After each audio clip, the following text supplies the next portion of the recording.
ആണ് അത് കൊല്ലത്ത് ആര്യങ്കാവിൽ നിന്നാണ്. അവിടെ ശബരിമല തീർത്ഥാടകർ സഞ്ചരിച്ചിരുന്ന ബസ് ലോറിയുമായി കൂട്ടിയിടിച്ച് താഴ്ചയിലേക്ക് മറിഞ്ഞ് ഒരാൾ മരിച്ചു. 16 പേർക്ക് പരിക്കേറ്റു. ഇതിൽ 2 പേരുടെ നില ഗുരുതരമാണ് എന്ന വിവരം കൂടി ഇപ്പോൾ പുറത്തുവരുന്നുണ്ട്.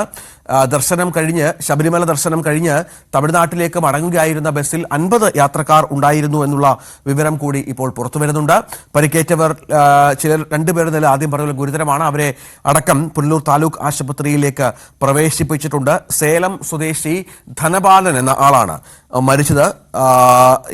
ഇയാൾ അടക്കം 50ഓളം പേർ ഈ ബസ്സിൽ ഉണ്ടായിരുന്നു എന്നാണ് മനസ്സിലാകുന്നത്.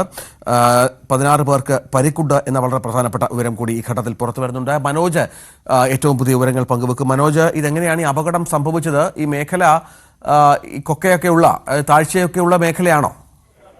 രഞ്ജിത്ത്, പുലർച്ചെ 4:15 കൊല്ലം ജില്ലയിലെ ആര്യങ്കാവിൽ പുനലൂരിൽ നിന്നും തമിഴ്നാട്ടിലേക്ക് പോകുന്ന പാതയിൽ ആര്യങ്കാവ് ക്ഷേത്രം കഴിഞ്ഞുള്ള റെയിൽവേ സ്റ്റേഷൻ ഭാഗത്ത് ചരക്ക് ലോറി ശബരിമല തീർത്ഥാടകർ സഞ്ചരിച്ചിരുന്ന മിനി ടെമ്പോ ട്രാവലർ വാഹനത്തിലേക്ക് ഇടിച്ചു കയറുന്നത്. ഏകദേശം 25ഓളം പേർ ഈ വാഹനത്തിൽ ഉണ്ടായിരുന്നു. ഡ്രൈവർ ഒഴികെ ബാക്കിയുള്ളവരെല്ലാം നല്ല ഉറക്കത്തിലായിരുന്നു. ഉറങ്ങിക്കൊണ്ടിരിക്കുന്ന സമയത്താണ് തമിഴ്നാട്ടിൽ നിന്നും ചരക്കുമായി കേരളത്തിലേക്ക് വന്ന ലോറി ബസ്സിനെ ഇടിച്ച് ഏകദേശം 30 അടിയോളം താഴ്ചയിലേക്ക് മറിക്കുന്നത്. എല്ലാവരും അപകടത്തിൽപ്പെട്ടു. ഇതില് സേലം സ്വദേശി ധനപാലൻ 56 വയസ്സുള്ള ധനപാലനാണ് മരണപ്പെട്ടത്. സെന്തിൽകുമാർ 47 വയസ്സ്, ദിലീപ് കുമാർ 13 വയസ്സ് എന്നിവരെ തിരുവനന്തപുരം മെഡിക്കൽ കോളേജ് ആശുപത്രിയിലേക്ക് അയച്ചിട്ടുണ്ട്. 24 OPകളാണ് പുനലൂർ താലൂക്ക് ആശുപത്രിയിലുള്ളത്. ട്രാവലറിന്റെ ലോറിയുടെ ഇടിയുടെ ആഘാതത്തിൽ ബസ് പൂർണ്ണമായും താഴെ കൊക്കയിലേക്ക് മറിയുകയായിരുന്നു. എല്ലാവർക്കും സാരമായി പരിക്കേറ്റിട്ടുണ്ട്. എല്ലാവരും പുനലൂർ താലൂക്ക് ആശുപത്രിയിൽ ഇപ്പോൾ ചികിത്സയിലാണ്. മനോജ്, ഇത് 50 യാത്രക്കാർ അല്ലെ? 50 യാത്രക്കാർ ഈ ബസ്സിൽ ഉണ്ടായിരുന്നു എന്നാണ് മനസ്സിലാകുന്നത്.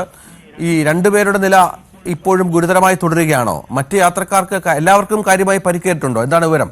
50 യാത്രക്കാരെന്നുള്ള വിവരം തെറ്റായ വിവരം ലഭിച്ചതാണ്. 50 മൊത്തത്തിൽ ബസ്സിൽ 25 പേരാണ്, ഡ്രൈവർ ഉൾപ്പെടെ 25 പേരാണ് ഉണ്ടായിരുന്നത്.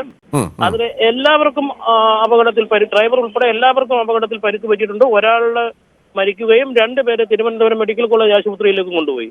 ഈ പ്രദേശത്ത് റോഡിന്റെ വീതി വളരെ കുറവാണ്. ഈ 2 പേർ, ഈ ഗുരുതരമായി പരിക്കേറ്റ 2 പേരെയാണോ തിരുവനന്തപുരം മെഡിക്കൽ കോളേജിലേക്ക് കൊണ്ടുവന്നത്? ഗുരുതരമായി പരിക്കേറ്റ സെന്തിൽകുമാർ 47, ദിലീപ് കുമാർ 13 എന്നീ 2 പേരെ തിരുവനന്തപുരം മെഡിക്കൽ കോളേജ് ആശുപത്രിയിലേക്ക്. അവർക്ക് കാര്യമായ പരിക്കുണ്ടോ? സാരമായ പരിക്കുണ്ട്. 2 പേർക്ക് സാരമായ പരിക്കുണ്ട്. അപ്പോൾ ഈ റോഡിന്റെ പ്രധാന വിഷയം നമ്മൾ നിരവധി തവണ നമ്മൾ വാർത്തകളോട് ചൂണ്ടിക്കാണിച്ചതാണ്. ഈ തമിഴ്നാട് ശബരിമല സീസൺ തുടങ്ങി കഴിഞ്ഞാൽ നിരവധി അയ്യപ്പൻ ഭക്തന്മാർ വരുന്ന വഴിയാണ്.